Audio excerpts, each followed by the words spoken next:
Hey everyone, this is Pete, and welcome back to Atari A to Z Flashback, a series of explorations of the 150 games that make up Atari Flashback Classics for Nintendo Switch. Today's game is Video Pinball, which was a 1981 release from Atari, developed by Robert G. Smith, or Bob Smith as he's more commonly known. There's not a ton of information about the development and history of this one, but it appears to be a development of Atari's Video Pinball brand dedicated home video game consoles, which were first released in 1977. And they themselves were a successor to the dedicated Stunt Cycle console from 1976 that we talked about when we saw the Stunt Cycle Atari 2600 game. Video Pinball became an arcade machine in 1979 as well, selling a total of 1,505 arcade cabinets. The 2600 version is a little bit different from the arcade version though, being formatted for the 4:3 aspect ratio of televisions rather than the vertically oriented arcade monitor. So let's go play Video Pinball. Okay, welcome back once again to Atari Flashback Classics on this lovely cool autumnal evening in November. I'm sitting here with a lovely cup of hot chocolate on my side, ready to play some Video Pinball. But before we start, as always, let's take a look at the manual. So, introduction. I do like this. How many of you out there have always longed to be a pinball wizard?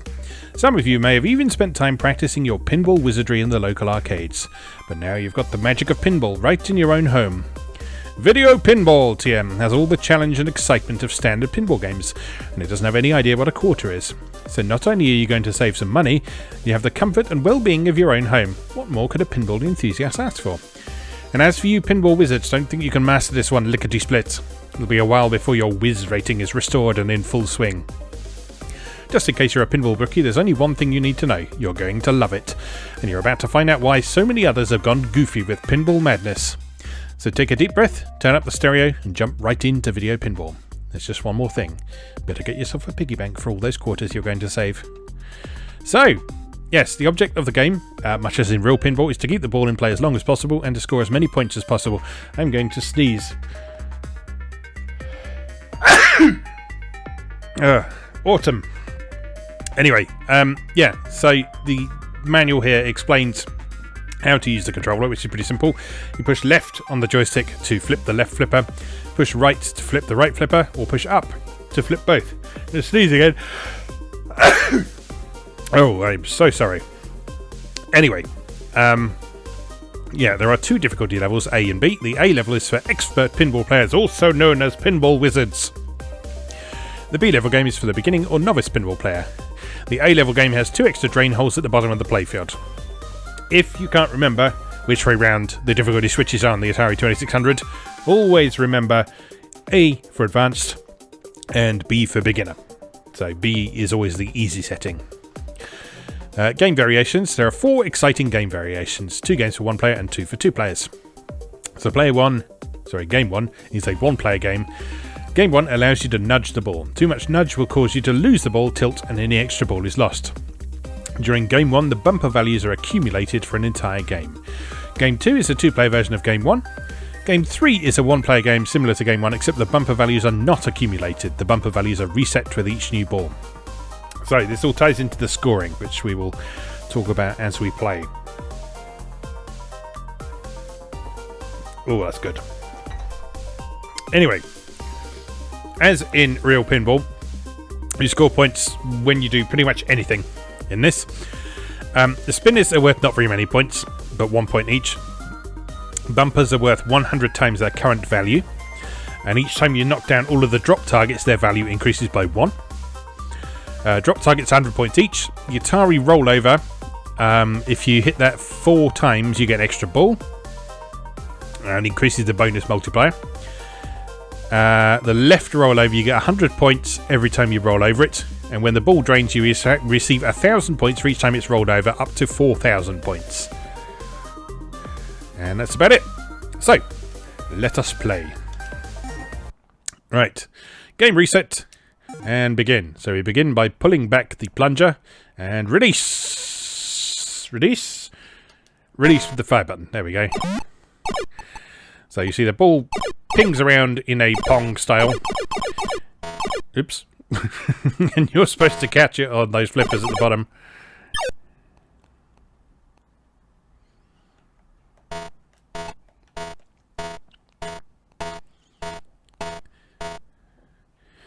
You see, there's no points for the slingshots in this game. It just bounces off them.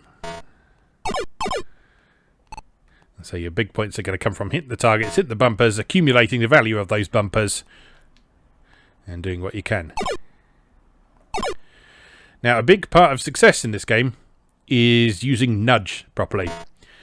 And since the Atari 2600 is not sort of up to the task of truly accurately simulating a pinball game, nudge is a very simple process where when you hold down the fire button on the joystick, you can basically just move the ball in whatever direction you want.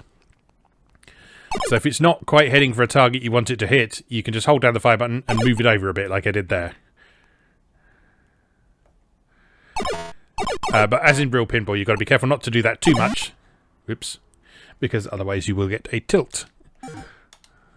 Right. I can do much better than that. So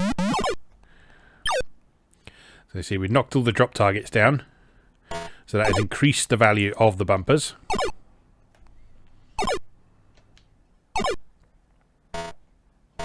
Oops. I'm in real trouble today. I'm normally quite good at this.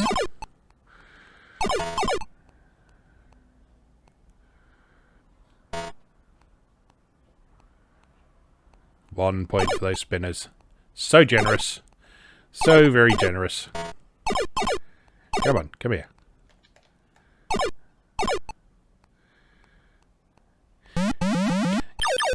Yeah, so anytime you see the ball moving a little bit unnaturally in this, it's me applying nudge to it.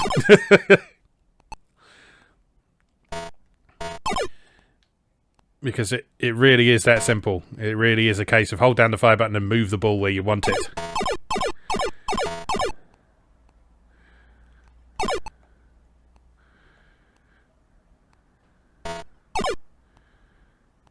Come on, we're onto a good thing here.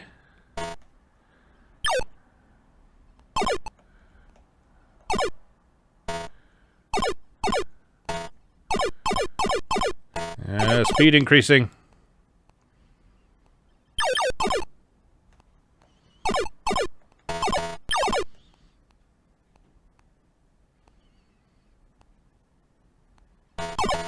And that is basically all there is to this game. There's no other tables, there's no special sort of hidden features or anything, there's no mini games. It is just this pinball table and your ever increasing score. Which I think causes some people quite understandably to write this off as an overly simplistic game that doesn't have a lot of lasting appeal value. But, you know, it's a 2600 game. If you come into it expecting something too complex, then more often than not, you're probably going to be quite disappointed. That's not to say that there aren't some ambitious titles on the 2600, of course, but, I mean, this is called video pinball. So if you come into this expecting a complex, wild and exciting recreation of modern pinball, you're probably going to be disappointed. If you come into this expecting a fun little video game, on the other hand, then there's some fun to be had. Uh-oh. It never goes down that drain. I've actually never seen it fall down that drain before. And the one time it happens is on camera, of course.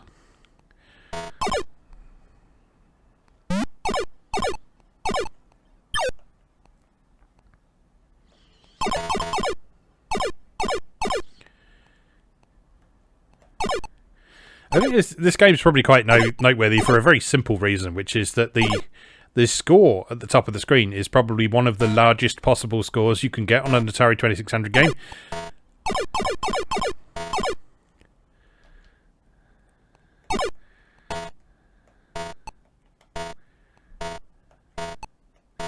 Because the poor thing was somewhat limited in how far it could count due to its limitations of memory and processing power and that sort of thing. So to see a score that could potentially go into the hundreds of thousands is quite noteworthy when you consider that a lot of its contemporaries were sort of counting scores in single points. So you play something like Combat or Air-Sea Battle or something like that, you get a single point for doing something right.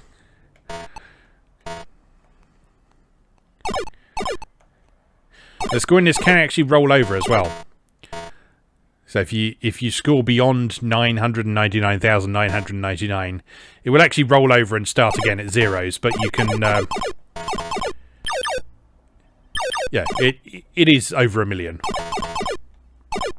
You just don't see the first digit, and you have to remember it yourself.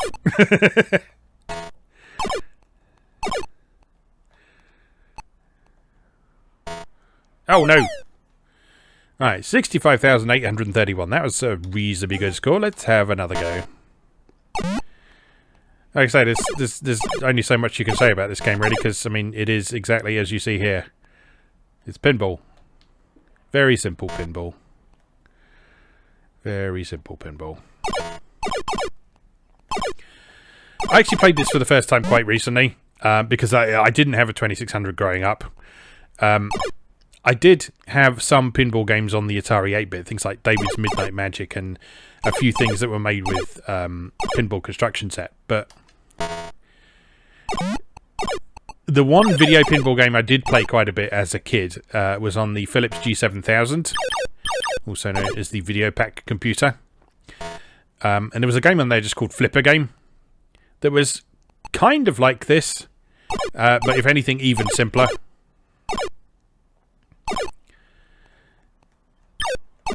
But I remember that game being one that my whole family always used to enjoy, because it was so simple to understand and play.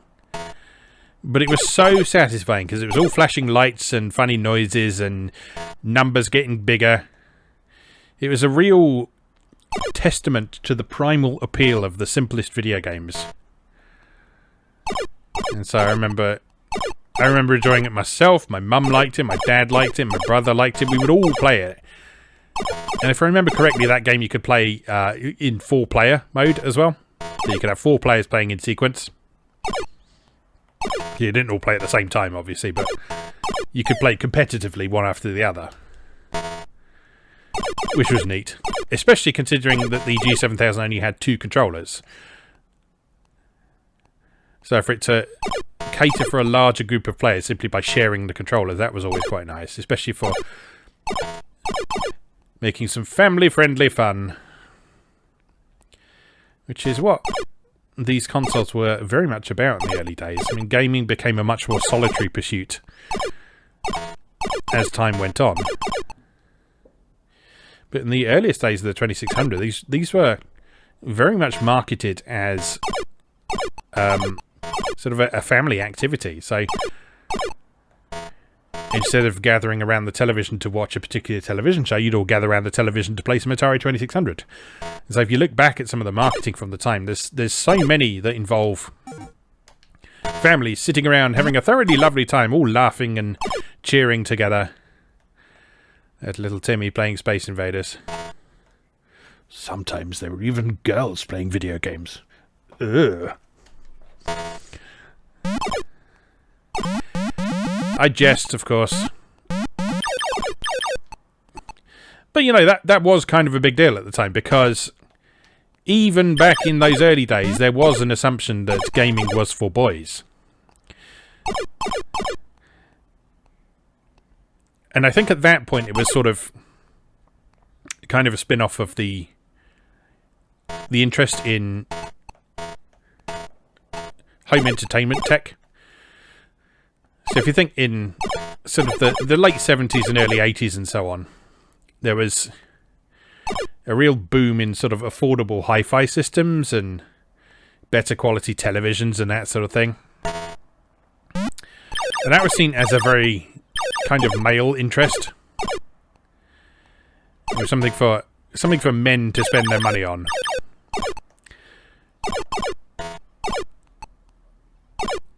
And I think we can attribute stuff like the wood grain design of the original Atari VCS, as it was known at that point, to wanting to be part of that kind of boom in consumer electronics that was going on at the time. And so since those consumer electronics were seen as quite a sort of male pastime, it's sort of understandable that the stereotype of video games being for boys and men came about. Of course, this wasn't helped. This wasn't helped by some of Atari's own marketing. Because, to quote one of their adverts, "We know deep inside every man there's a little boy, an Atari fan. And without any doubt, that boy will break out because he plays the games of Atari. Have you played Atari today?" That was one of many adverts that Atari did at the time, with an obnoxious little song.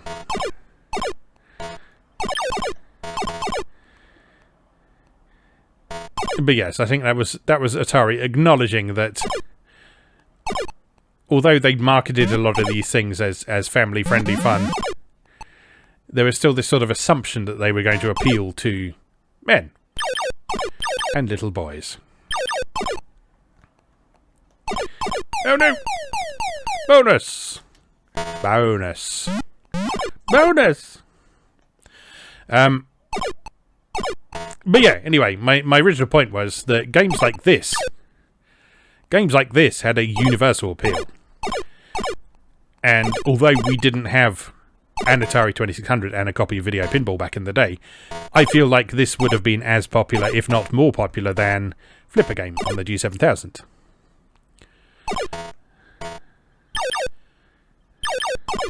Because Flipper Game is good and it's enjoyable, but I think this is a better pinball game than Flipper was. Flipper is very abstract, whereas this is at least vaguely recognisable as a pinball table.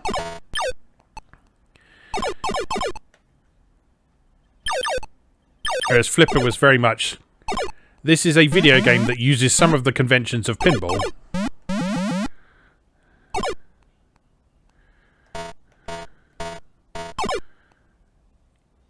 to create an experience that isn't really possible on a real pinball table. And interestingly, that's actually a concept that has been explored quite a bit over the years by people making more modern video pinball games. If you look at stuff like Time Scanner, which I can never remember who made. I think was it Sega? Can't remember if that was Sega or not, but Time Scanner is a good example because that had sort of different tables with enemies and you travelled through time and all that sort of thing. That was actually an arcade game that used pinball-style controls, but it was a video game, so you played it on a monitor.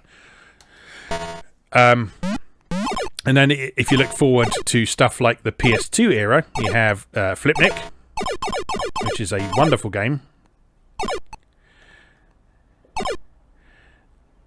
Even further forward, you have stuff like Senran Kagura Peach Ball,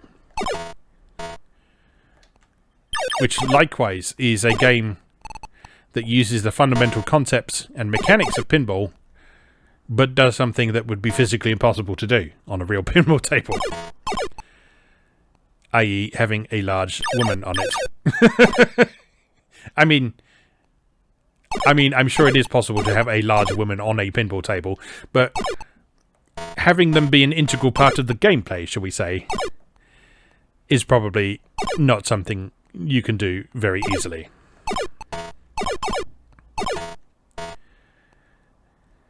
I should play that again. I've not played it for a while. I do like it. It's a fun pinball game.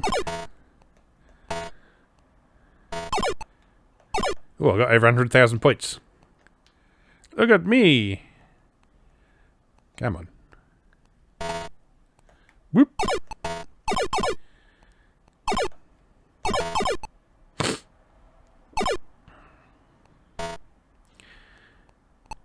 Yeah, so video pinball. It's fun. I say it's easy to be snobby about this game and to write it off and to think, oh well, there's nothing to this game, and no, well there kind of isn't, but that's okay. You know? Sometimes you don't need something massively complicated for it to be satisfying.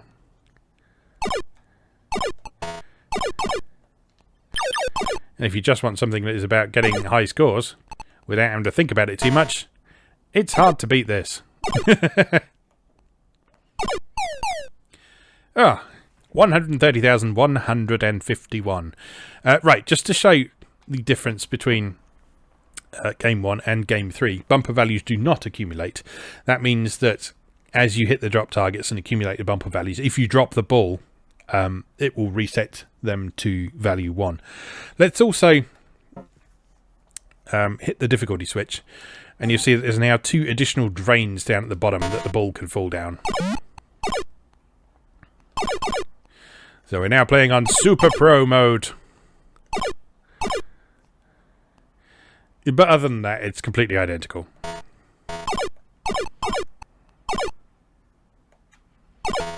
There's just a little bit more risk.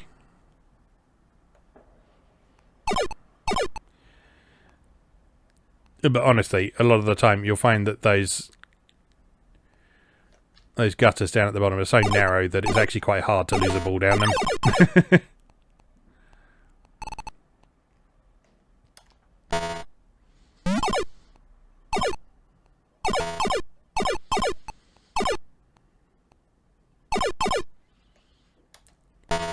Now, one thing I don't think you can do in this, I don't think you can do any sort of fancy pinball techniques in this. I don't think you can actually catch the ball. Let's give it a go. But I somehow doubt it. So the ball comes down here. And it falls straight down the gutter, right? Just after I said how unlikely it is that that happens. I should have nudged it over, shouldn't I? Alright, come on over.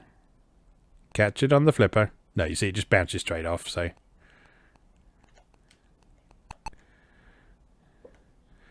So there's no sort of fancy pinball techniques in this. No passing it between the flippers, no... doing other things you can do with flippers. I'm no pinball expert.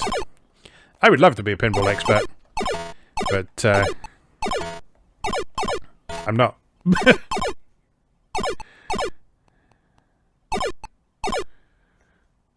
Basically. It's the sad truth. I've always been one of those people who enjoys playing a pinball machine when there is one around, but I'm not especially good at it or anything.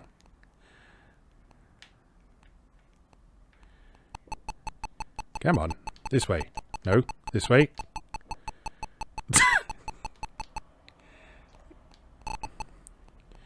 Oh, come on. That's it. You just... There we go. Physics. What are they?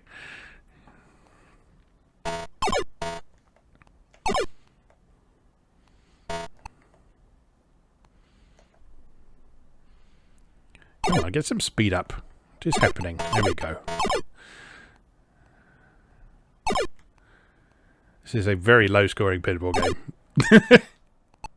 Go on, down the thing. Down the thing. There we go.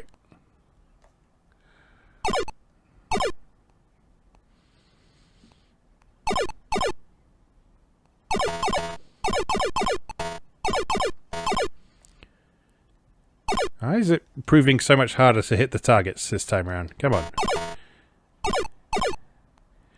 Get up the top and just hit the damn things.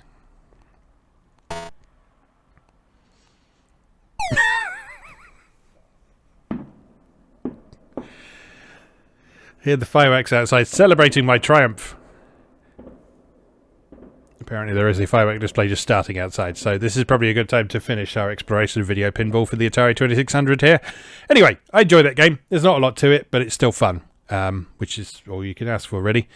Anyway, we'll leave that there for now. As always, thank you very much for watching, and I'll see you again next time.